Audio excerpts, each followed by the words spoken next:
Welcome, ladies and gentlemen, to Game 5 of the BHL Season 4 Thundercup Finals. Both San Francisco and Dakota have traded decisive victories through the first 4 games of the series, and we return to Warbird Memorial Coliseum for what we hope will be an exciting tie-breaking contest. San Francisco won Games 1 and 3 of the series, with Dakota struggling with offensive production, while Games 2 and 4 saw the exact reverse, and Dakota winning those contests.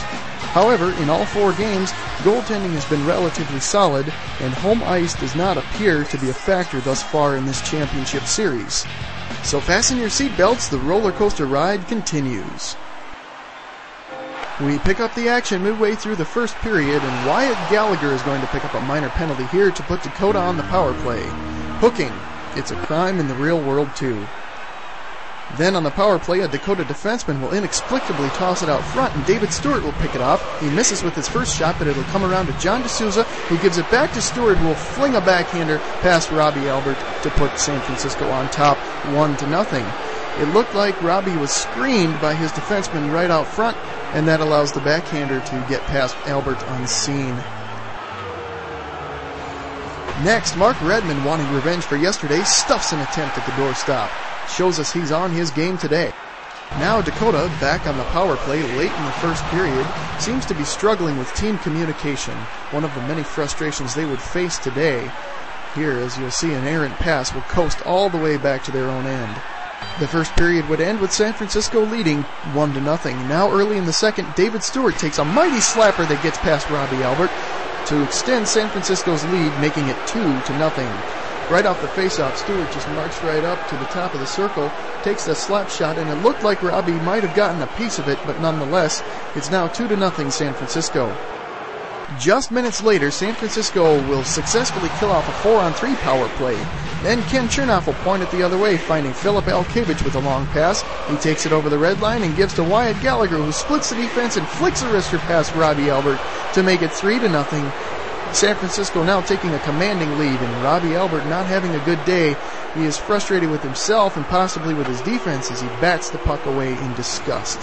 But Albert would have moments of brightness here as he fends off a 2-on-0, slamming the door on Wyatt Gallagher and Tim Musselman.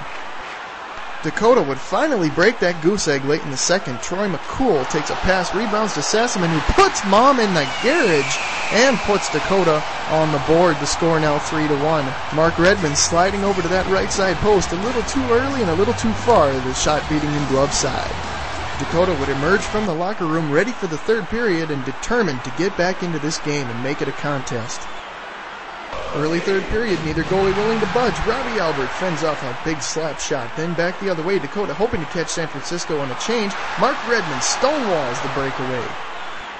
Just a minute later, it appears Dakota's in trouble in their own end, and they will ice the puck to set up for a face-off in their own end. And off the ensuing face-off, Wyatt Gallagher will sidestep the entire defense and send a rocket past Robbie Albert to make the score 4-1 San Francisco. Miscommunication still pervasive in the defense, and lack of coverage will allow Gallagher to just have a wide-open shot. San Francisco would not be finished. Philip Alkevich takes a Jonathan Evers pass and with some fancy stick work cuts through traffic and scores to make it 5-1 San Francisco, and Dakota's troubles mount even higher.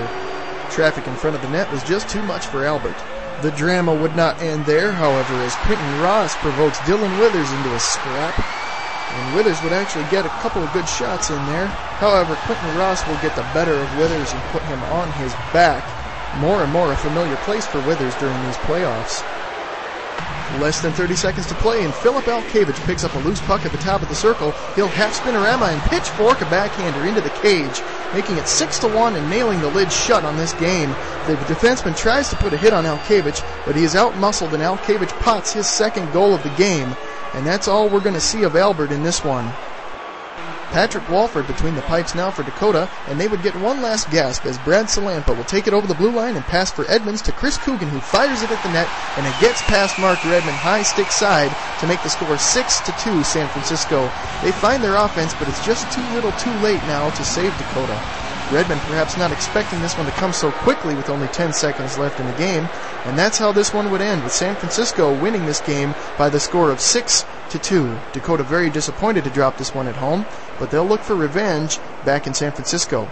Your 3 stars of the game are 3rd star David Stewart, 2nd star Wyatt Gallagher, and your 1st star with a 3-point night, Philip Alkavich. Game 5 played right in line with the other games of this series, which has seen a lopsided outcome in every game. Neither team capitalized on its power play opportunities, more notably Dakota going 0 for 7. San Francisco, despite being outshot 29-17 and taking nearly double the penalties, was rock solid defensively, and they took advantage of mistakes made by Dakota's defense.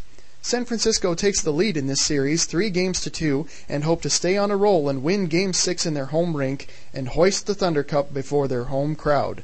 For BSPN, I'm Caleb Christofferson. Good night and good luck.